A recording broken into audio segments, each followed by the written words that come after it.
Viewers welcome back in our programme जी। Doctor साहब अगले इशू बारे ਤੁਹਾਡੇ ਕੀ ਵਿਚਾਰ ਨੇ, ਕੀ ਕਹਿਣਾ ਚਾਹੋਗੇ? देखो जो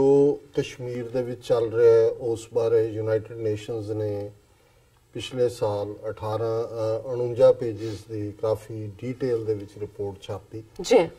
human rights watch, Amnesty international ਇਹ ਭਾਰਤ ਦੀ ਕੀ ਸਥਿਤੀ ਹੈ ਇਸ ਦੇ ਬਾਰੇ ਆਪਣੀਆਂ ਰਿਪੋਰਟਸ ਕੱਢਦੇ ਨੇ ਜੀ। ਔਰ ਜਿਹੜੀ ਖਬਰ BBC ਦੀ ਹਿੰਦੀ ਸਰਵਿਸ ਨੇ ਦਿੱਤੀ, ਮੈਂ ਦੇਖਿਆ ਭਾਰਤੀ ਮੀਡੀਆ 'ਚ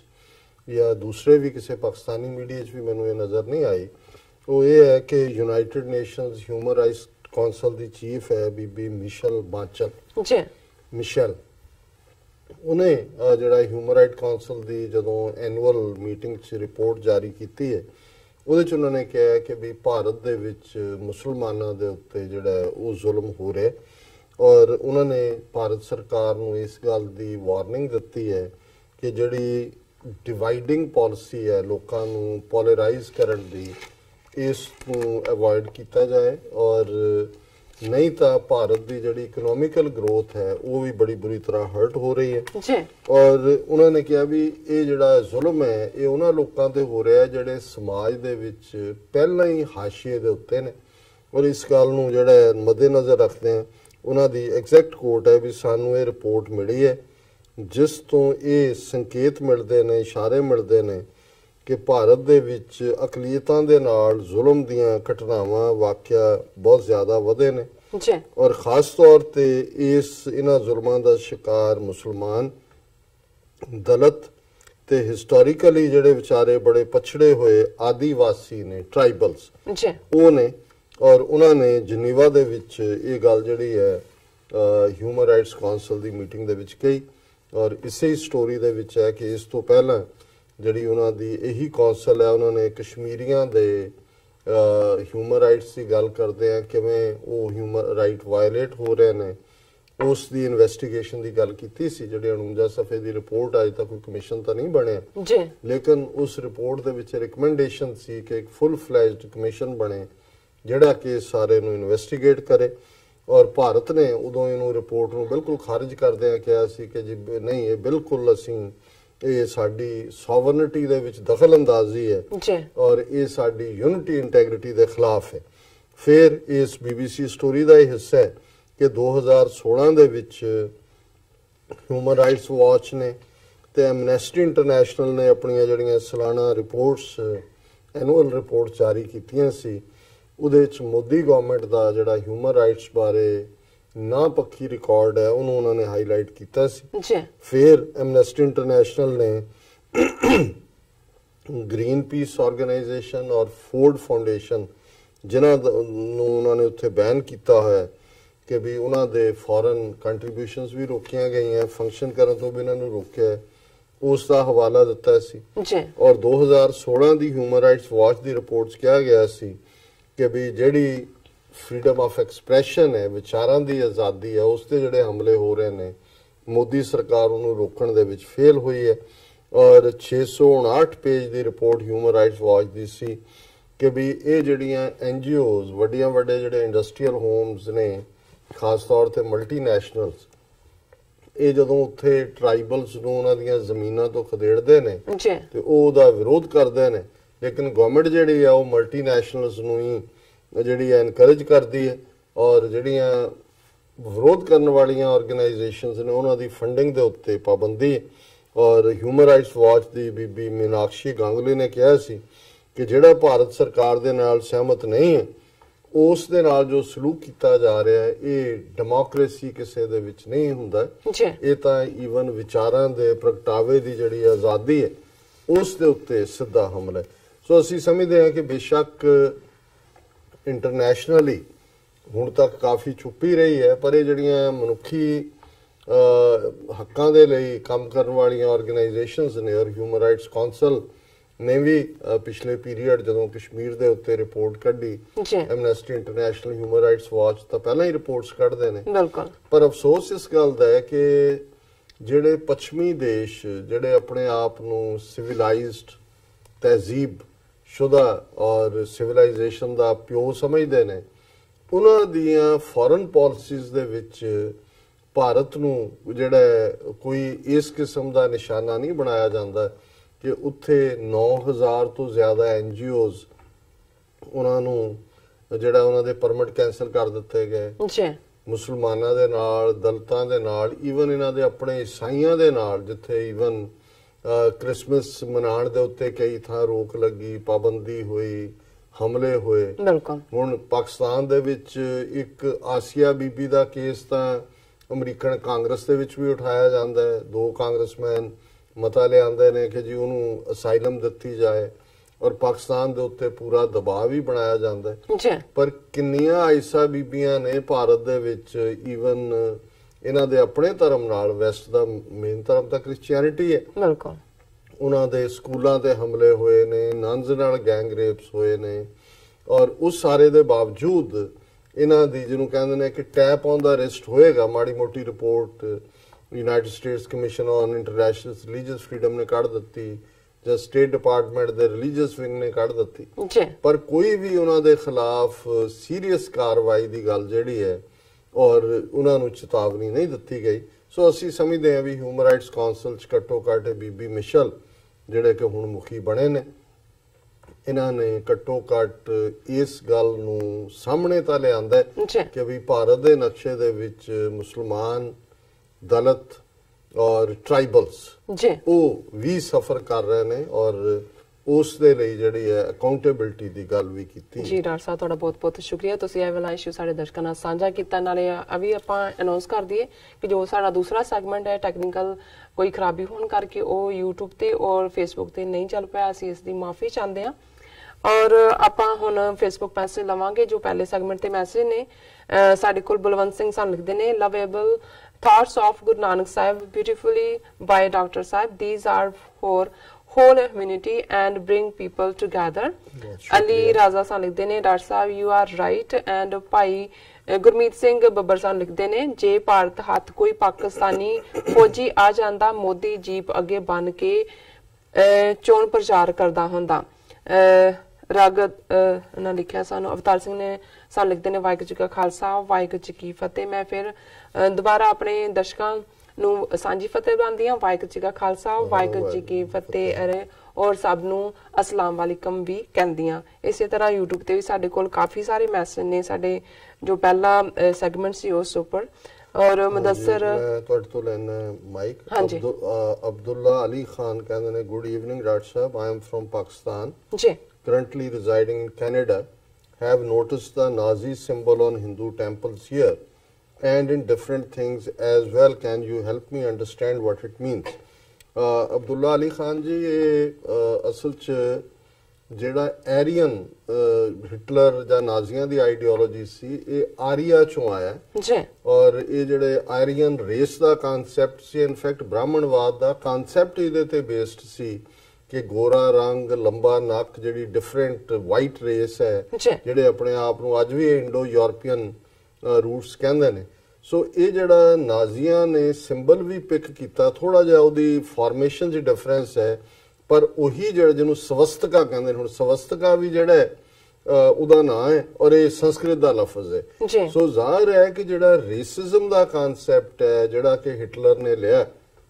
ਉਹ ਬ੍ਰਾਹਮਣਵਾਦ ਦੀ ਆਈਡੀਓਲੋਜੀ ਤੋਂ ਹੀ ਉਹਨੇ ਲਿਆ ਔਰ ਉਹਦਾ ਬੜਾ ਇੰਟਰਸਟ ਵੀ ਸੀ ਇਹਦੇ ਵਿੱਚ ਬਰਲਿਨ ਦੇ ਵਿੱਚ ਇੱਕ ਸੰਸਕ੍ਰਿਤ ਯੂਨੀਵਰਸਿਟੀ ਵੀ ਖੋਲੀ ਗਈ ਸੀ ਔਰ ਇਹ ਜਿਹੜਾ ਸਾਰਾ ਹੀ ਕਨਸੈਪਟ ਹੈ ਇਹ ਬ੍ਰਾਹਮਣਵਾਦ ਦੇ ਨਾਲ ਹੀ ਜੁੜਿਆ ਹੋਇਆ ਜਿਹਦੇ ਚ ਕਿ ਕੋਈ ਬਾਈ ਬਰਥ ਉੱਚਾ ਤੇ ਨੀਵਾਂ ਇਹੀ ਨਾਜ਼ੀਆਂ ਦੀ ਆਈਡੀਓਲੋਜੀ ਸੀ ਜਿਹੜੀ ਉਹਨਾਂ ਦੀ ਵਾਈਟ ਰੇਸ ਨੂੰ ਗੋਰਾ ਕਹਿਣਾ ਔਰ ਉਹਨਾਂ ਨੇ ਜਿਵੇਂ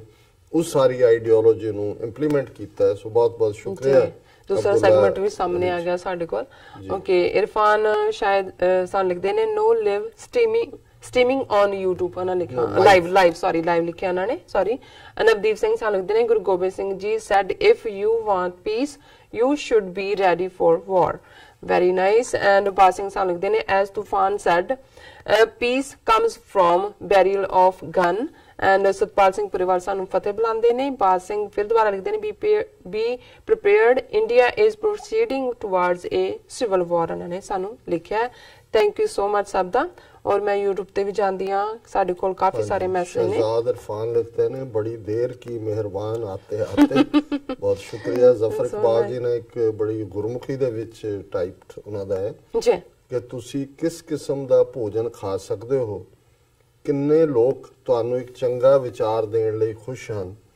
ਤੁਸੀਂ ਇੱਕ ਛੋਟੇ ਜਿਹੇ ਭਾਗਸ਼ਾਲੀ ਵਿਅਕਤੀ ਹੋ, ਮੱਧ ਪੂਰਬ ਵਿੱਚ ਕੁੱਤੇ ਸੂਤਰਪਾਤ, ਇਸ ਬਾਰੇ ਚਿੰਤਾ ਨਾ ਕਰੋ। मलक जफर जी सो नाइस। चंगा विचार है। ज़हीर अहमद साहब लिखते हैं, हाँ जी। डॉक्टर साहब नीलम से सलाम। डॉक्टर साहब, मोदी अपनी स्पीच में कह रहा था कि अभिनंदन पाकिस्तान में नजर आया था, मैंने गायब कर दिया है। जो उन्होंने मेरे ख्याल जी स्पीच सी वो भी गायब कर दी, और जड़ा मीडिया है वो अमन ते शांति नाल नहीं, वो कहते 6 फुट वाली मीडिया भी गायब हो गया, 6 फुट उछल रही है। अच्छा ठीक, मैं कि जड़ी उन्होंने वीडियो भी सी वो भी शायद गायब कर देती है। सो शुक्र है मीडिया अमन में है। अमन में है। साइद मुनीर उन्होंने अस्सलाम वालेकुम किया। वालेकुम सलाम जी। और मुदस्सर रियाज मेगा माइंड, उन्होंने भी खालिस्तान कश्मीर पाकिस्तान जिंदाबाद जी। और फ्लोरिश चैनल वाले सन लिखते ने, Pulwama was planted to suppress peace corridor of Kartarpur Sahib. We need to understand Hindutva was dirty planning to sabotage peace corridor ने लिखा सानू। एक मैं जड़ा फेसबुक मैसेज आज ही साडे शायद पंजाब तो आया, जीतेंद्र सिंह जंजुआ जी। उन्होंने ये कहा कि भी उन्होंने रोमन ਦੇ ਵਿੱਚ ਲਿਖਿਆ, ਪਰ ਮੈਂ ਐਸ ਸੱਚ ਪੜ੍ਹ ਦਿੰਨਾ ਜੀ। ਸਰ ਜੀ, ਮੈਂ ਤੁਹਾਨੂੰ ਇੱਕ ਗੱਲ ਕਹਿਣਾ ਚਾਹੁੰਦਾ ਹਾਂ ਕਿ ਆ ਜੋ ਬਾਗੇ ਤੇ ਪਰੇਡ ਹੁੰਦੀ ਹੈ, ਵਾਗਾ ਬਾਰਡਰ ਪਾਕਿਸਤਾਨ ਦਾ, ਇਧਰ ਅਟਾਰੀ ਹੈ ਉਧਰ ਵਾਗਾ ਹੁੰਦੀ ਹੈ, ਅਸੀਂ ਤਾਂ ਨਹੀਂ ਬੰਦ ਕਰਵਾ ਸਕਦੇ। ਅਗਰ ਪਾਕਿਸਤਾਨ ਵਾਲੇ ਬੰਦ ਕਰ ਦੇਣ ਤਾਂ ਇਧਰ ਆਪੇ ਹੀ ਹਟ ਜਾਊਗੀ, ਜਿਹੜੀ ਕਿ ਯੁੱਧ ਦਾ ਥਾਂ ਵਾਗੇ ਦੇ ਬਣਾਇਆ ਹੁੰਦਾ ਹੈ, ਇਹ ਰਾਜਸਥਾਨ ਜਾਂ ਗੁਜਰਾਤ ਬਣ ਜਾਏ। ਕਿਉਂਕਿ ਸਾਡੇ ਪੰਜਾਬੀ ਤਾਂ ਕੋਈ ਨਹੀਂ ਜਾਂਦੇ, ਧੋਤੀਆਂ ਵਾਲੇ ਉੱਥੇ ਜਿਹੜਾ ਉਹ ਬੜੇ ਖੋਰੂ ਪਾਉਂਦੇ ਨੇ, ਤੇ ਪਾਕਿਸਤਾਨ ਵਾਲੇ ਜੇ ਬੰਦ ਕਰ ਦੇਣ ਫਿਰ ਇਹ ਆਪਣੀ ਉੱਥੇ ਇਹਨਾਂ ਨੂੰ ਗੁਜਰਾਤ ਔਰ ਦੂਸਰੇ ਜਾ ਕੇ ਕਰਦੇ ਰਹਿਣ। ਗੱਲ ਪਾਕਿਸਤਾਨ ਸਰਕਾਰ ਦੇ ਕੰਨ 'ਚ ਪਾ ਦੇਵੋ ਜੀ। ਔਰ ਸਾਡਾ ਪੰਜਾਬ ਤੇ ਜੰਮੂ ਐਂਡ ਕਸ਼ਮੀਰ ਸਾਡਾ ਬਣਿਆ ਹੋਇਆ, ਇਹਨਾਂ ਨੂੰ ਇਹ ਗੁਜਰਾਤ ਔਰ ਦੂਸਰੇ ਜਾ ਕੇ ਇਸ ਕਿਸਮ ਦੀਆਂ ਇਹ ਸ਼ੈਤਾਨੀਆਂ ਕਰਨ। ਬਿਲਕੁਲ ਮੈਨੂੰ ਇਹ ਲੱਗਦਾ ਵੀ ਕਿਉਂਕਿ ਮੈਂ ਜਦੋਂ ਇਹ ਪੜ੍ਹਿਆ ਮੈਨੂੰ ਲੱਗਿਆ ਕਿ ਬਹੁਤ ਪੋਜ਼ਿਟਿਵ ਉਹਨਾਂ ਦਾ ਸੁਝਾਅ ਹੈ, ਬੜਾ ਵਧੀਆ ਹੈ। ਕਿਉਂਕਿ ਹੁਣ ਇਹਨਾਂ ਨੇ ਸੱਚਮੁੱਚ ਹੀ ਹੁਣ ਬਾਰਡਰ ਤਾਂ ਰਾਜਸਥਾਨ ਨਾਲ ਵੀ ਲੱਗਦਾ, ਪਾਕਿਸਤਾਨ ਦਾ ਗੁਜਰਾਤ ਨਾਲ ਵੀ ਲੱਗਦਾ ਜੀ। ਤੇ ਜੇ ਤੁਸੀਂ ਵਾਘਾ ਬਾਰਡਰ ਦੇ ਉੱਤੇ ਦੇਖੋ, ਜਿਸ ਕਿਸਮ ਦਾ ਉਧਰ ਸ਼ੂ ਖੜਕਾ ਰਹੇ ਹੁੰਦੇ ਨੇ, ਇੱਧਰ ਵੀ 6 ਫੁੱਟ ਬੰਦਾ ਰੱਖਿਆ, ਉਧਰੋਂ ਵੀ 6 ਫੁੱਟ ਆਂਦਾ, ਲੋਕ ਉਸ ਪਾਸੇ ਘੱਟ ਨੇ, ਇਧਰੋਂ ਭਾਰਤ ਭਰ ਦੇ ਉਹਨਾਂ ਦੇ ਮਿਨਿਸਟਰ ਜਾਂ ਦੂਜੇ ਵੀ, ਔਰ ਭਾਰਤ ਮਾਤਾ ਕੀ ਜੈ ਤੇ ਇਹ ਇਹ ਰੋਜ਼ਾਨਾ ਇਸ ਕਿਸਮ ਦਾ ਉਹਨੂੰ ਰਿਟਰੀਟ ਸੈਰੇਮਨੀ ਕਹਿੰਦੇ ਨੇ ਕਿ ਜੀ ਝੰਡਾ ਲਾਉਣਾ ਹੈ, ਫਿਰ ਚੜਨ ਵੇਲੇ ਤਾਂ ਉੱਥੇ ਕੋਈ ਹੁੰਦਾ ਨਹੀਂ। ਸੋ ਕੁੱਲ ਮਿਲਾ ਕੇ ਮੈਂ ਇਹ ਸਮਝਦਾ ਵੀ ਹੁਣ ਅਮਰੀਕਾ ਕੈਨੇਡਾ ਦੇ ਦੁਨੀਆ ਦੇ ਸਾਰੇ ਦੇਸ਼ਾਂ ਦੇ ਬਾਰਡਰ ਕਿੱਥੇ ਇਸ ਕਿਸਮ ਦੀ ਡਰਾਮੇਬਾਜ਼ੀ ਹੈ। ਸੋ ਇਹ ਪੰਜਾਬ ਦੀ ਧਰਤੀ ਤੇ ਖਲੋ ਕੇ ਵਾਘਾ ਔਰ ਅਟਾਰੀ 'ਚ ਜਿਹੜਾ ਨਫ਼ਰਤ ਦਾ ਮਾਹੌਲ ਇੰਡੀਅਨ ਬਣਾਉਂਦੇ ਨੇ, ਔਰ ਇਹ ਚੰਗੀ ਗੱਲ ਹੋਏਗੀ ਕਿ ਜੇ ਪਾਕਿਸਤਾਨ ਇਸ ਨੂੰ ਜਿਹੜਾ ਉਹ ਸਟਾਪ ਕਰ ਦਿੰਦਾ, ਬਾਰਡਰ ਤਾਂ ਖਿੱਚਿਆ ਹੀ ਹੋਇਆ, ਤੁਸੀਂ ਉਸ ਪੀਰੀਅਡ ਦੇ ਵਿੱਚ ਕੋਈ ਇਸ ਕਿਸਮ ਦਾ ਨਹੀਂ ਕਰਦੇ ਤੇ ਇਹ ਵੀ ਅਲਟੀਮੇਟਲੀ ਇਹਨਾਂ ਦਾ ਇਹ ਡਰਾਮਾ ਬੰਦ ਹੋਏਗਾ। ਔਰ ਮੈਨੂੰ ਇਹ ਕੁਝ ਜਿਹੜੇ ਪਰਸਨਲੀ ਵੀ ਜਿਨ੍ਹਾਂ ਨੇ ਉੱਥੇ ਵਿਜ਼ਿਟ ਕੀਤਾ ਉਹਨਾਂ ਨੇ ਮੈਨੂੰ ਕਿਹਾ ਜੀ ਉਹ ਬੜਾ ਇੱਕ ਨਫ਼ਰਤ ਪੈਦਾ ਕਰਨ ਵਾਲਾ ਹੁੰਦਾ ਹੈ, ਔਰ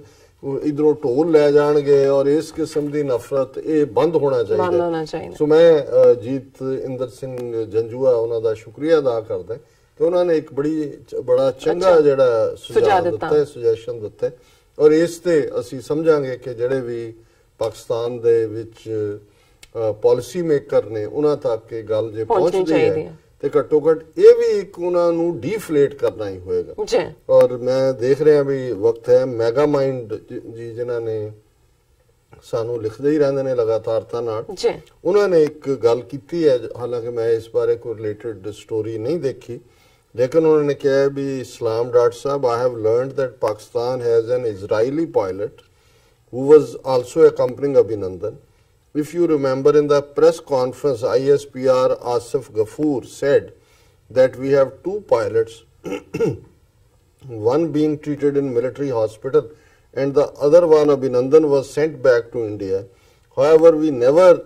heard of the pilot who was being treated after the press conference. ਇਹਦੇ 'ਚ ਕੋਈ ਸ਼ੱਕ ਨਹੀਂ ਹੈ ਕਿ 2 ਜਹਾਜ਼ਾਂ ਨੂੰ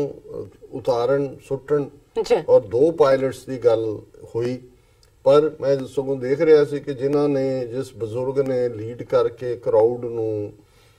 ਅਭਿਨੰਦਨ ਨੂੰ ਫੜਿਆ, ਉਹਨੇ 3 ਦੀ ਗੱਲ ਕੀਤੀ ਔਰ ਉਹਦੇ 'ਚ ਉਹਨੇ ਇੱਕ ਸਿੱਖ ਦੀ ਵੀ ਗੱਲ ਕੀਤੀ ਕਿ ਬਈ ਉਹ ਲੜਿਆ ਸਾਡੇ ਨਾਲ ਕੋਈ ਵੀ ਆਪਣਾ ਕਰਨ ਤੋਂ ਪਹਿਲੇ। ਸੋ ਲੇਕਿਨ ਇਹ 2 ਵਾਲੀ ਗੱਲ ਜਿਹੜੀ ਹੈ ਇਹ ਉਹਨਾਂ ਨੇ ਗਫੂਰ ਹੋਰਾਂ ਨੇ ਵੀ ਕੀਤੀ ਔਰ ਜੇ ਮੈਂ ਗਲਤ ਨਾ ਹੋਵਾਂ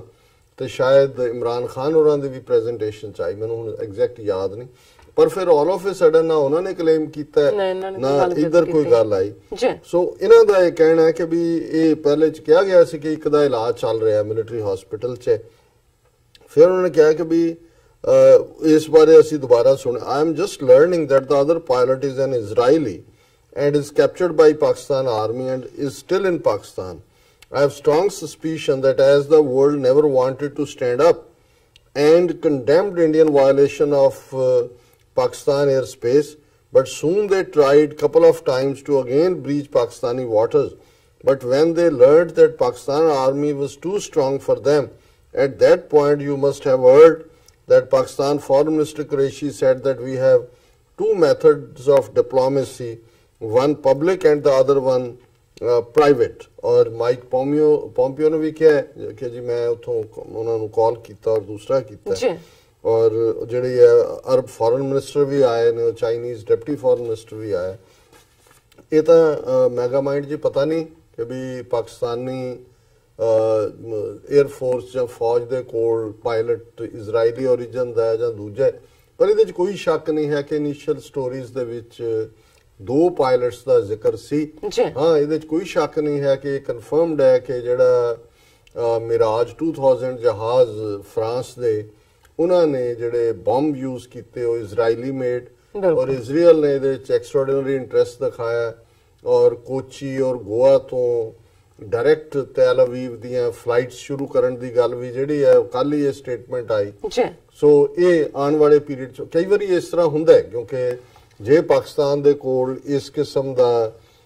ਜਿਹੜਾ ਹੋਏਗਾ ਤੇ ਇਹ ਉਹਨਾਂ ਦੇ ਲਈ ਬੜਾ ਹੈਲਪਫੁਲ ਹੋਏਗਾ ਕਿਉਂਕਿ ਜਦੋਂ ਤੁਸੀਂ ਪ੍ਰਿਜ਼ਨਰ ਆਫ ਵਾਰ ਲੈਂਦੇ ਹੋ ਫਿਰ ਬਿਹਾਈਂਡ ਕਰਟਨ ਵੀ ਜਿਹੜੀ ਹੈ ਤੁਸੀਂ ਡਿਪਲੋਮੇਸੀ ਕਰਦੇ ਹੋ ਜੇ ਤੁਸੀਂ ਆਪਣੀਆਂ ਸ਼ਰਤਾਂ ਮੰਨਵਾਉਂਦੇ ਹੋ। ਸੋ ਅਸੀਂ ਹੋਪ ਕਰਦੇ ਹਾਂ ਕਿ ਵੀ ਇਸ ਬਾਰੇ ਆਉਣ ਵਾਲੇ ਪੀਰੀਅਡ 'ਚ ਕੁਛ ਨਾ ਕੁਛ ਜਾਣਕਾਰੀ ਜੀ ਰਾਜ ਸਾਹਿਬ ਤੁਹਾਡਾ ਇੱਥੇ ਲੈਣੇ ਬ੍ਰੇਕ। ਪਰ ਇਸ ਤੋਂ ਪਹਿਲਾਂ ਅਸੀਂ ਆਪਣੇ ਦਰਸ਼ਕਾਂ ਦਾ ਬਹੁਤ ਬਹੁਤ ਸ਼ੁਕਰੀਆ ਅਦਾ ਕਰਦੇ ਹਾਂ ਜਿਨ੍ਹਾਂ ਨੇ ਸਾਨੂੰ ਬੜੇ ਹੀ ਮਾਣ ਤੇ ਪਿਆਰ ਨਾਲ ਲਿਖਿਆ। ਵਿਊਅਰਸ ਤੁਸੀਂ ਇਸ ਤਰ੍ਹਾਂ ਬਣੇ ਰਹਿਣਾ, ਮਿਲਦੇ ਹਾਂ ਛੋਟੇ ਜਿਹੇ ਵਕਫੇ ਤੋਂ ਬਾਅਦ।